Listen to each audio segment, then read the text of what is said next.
They're telling you the dollar's fine. Meanwhile, the market is screaming the opposite. And if you're not watching the right signals, you're going to get blindsided. One side says it's fine, the other says it's doomed. Both missed the trigger. It's Wednesday, January 28th.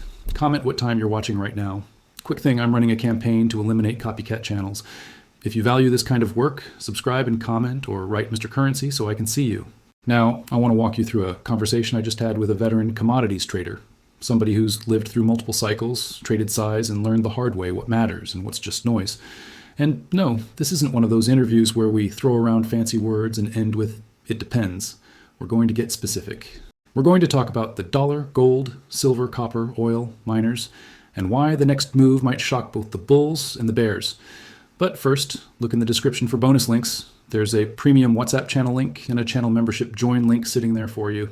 Keep them in your back pocket, because later I'm going to tell you exactly why the members get the deeper version of this conversation. All right, let's start with the backstory, because it matters more than you think. This trader didn't come from TikTok. He came from trading floors and risk meetings where a single bad decision doesn't just hurt your feelings, it gets you removed from the seat. He spent years inside big institutions, rotating through commodities and equities, learning a simple lesson. You can be right about the story and still lose money if your timing and risk controls are trash. Then he walked away from the traditional path.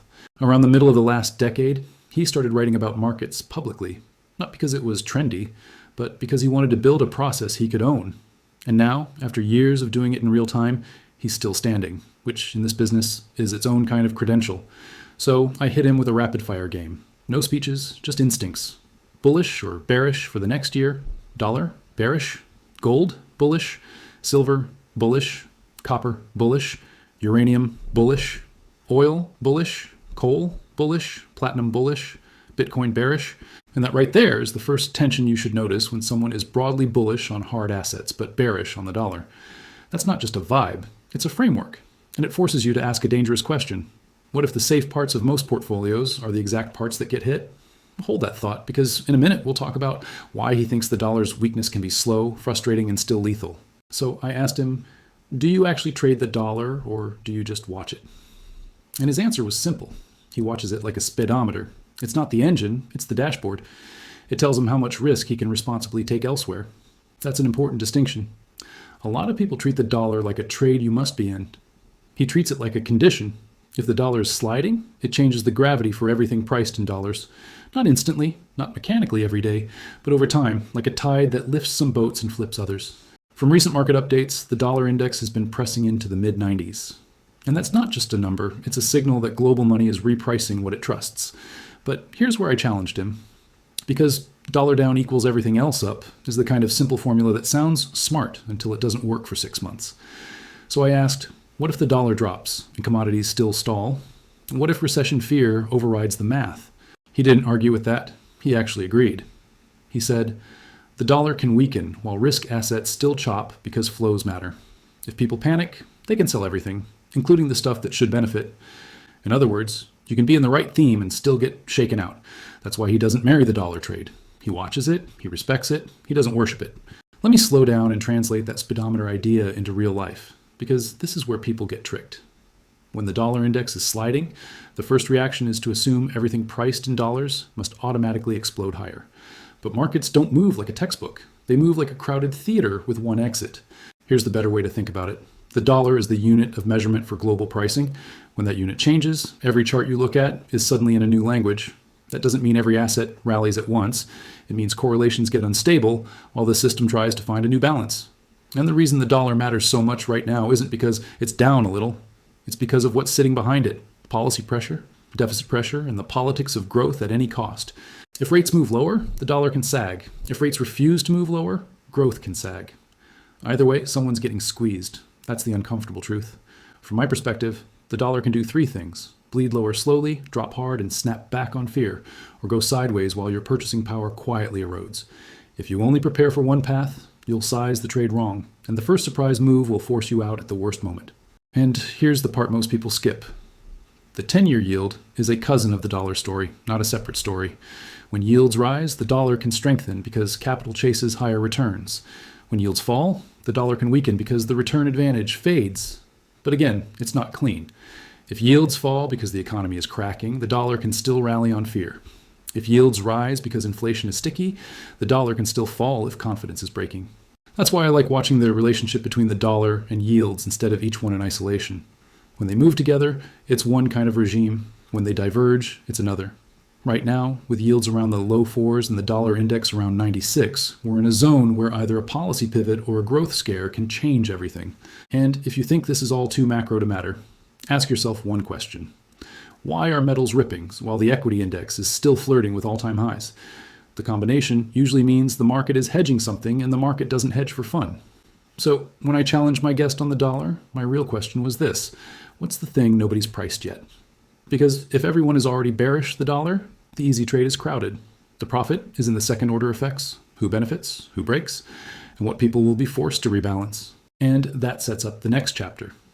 Gold is not just rising. It's dragging attention, headlines, and eventually portfolio rules along with it. The moment the rules change, the move changes speed. Now, here's the cliffhanger. The next part of our talk is where the conversation got spicy because the charts are doing something that usually forces a decision. Gold has been ripping, and I'm not talking about a cute little rally. Based on recently published numbers, spot gold pushed past $5,200 an ounce and even tagged above $5,260 during the session. So, I asked him the question everyone asks at tops. Is this the blow-off? Is this the moment where buyers run out? And he said something that I want you to burn into your brain. He said, when a market spends years compressing, the breakout doesn't owe you a quick reversal. It owes you a new regime. Think about that. If you spent years with gold stuck under a ceiling, with every rally sold, with everyone bored out of their minds, then the moment it finally clears and holds, the move can last longer than your patience. The biggest mistake people make is assuming the first explosive leg is the whole thing. He looks at the time under pressure.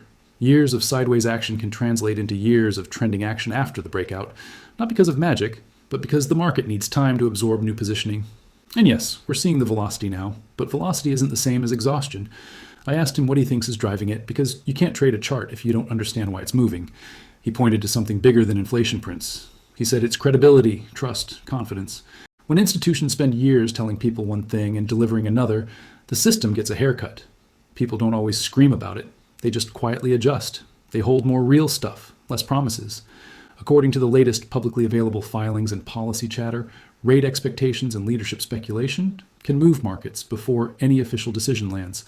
That uncertainty feeds the bid for insurance assets, even if the headlines try to label it something else. Now gold is the headline, but silver is the plot twist. Now, let's talk about gold and silver the way traders actually think about them, not the way memes talk about them.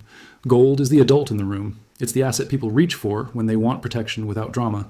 Silver is the younger sibling who breaks stuff, then somehow ends up winning the race. So yes, gold pushing above 5,200 is a headline. But the bigger headline is what that does to how people perceive normal. When an asset prints numbers that used to sound impossible, your brain recalibrates.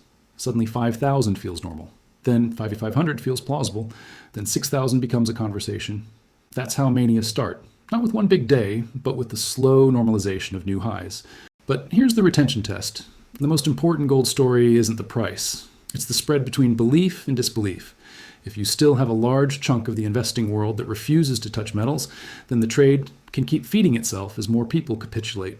If everyone is already in, it's ripe for a shakeout. The only way to know is to watch behavior. You want a quick behavioral check? Watch how people talk about pullbacks. In a healthy bull trend, pullbacks are treated like opportunities. In a tired trend, pullbacks are treated like betrayal. Now, silver around 115 is the kind of level that makes people emotional.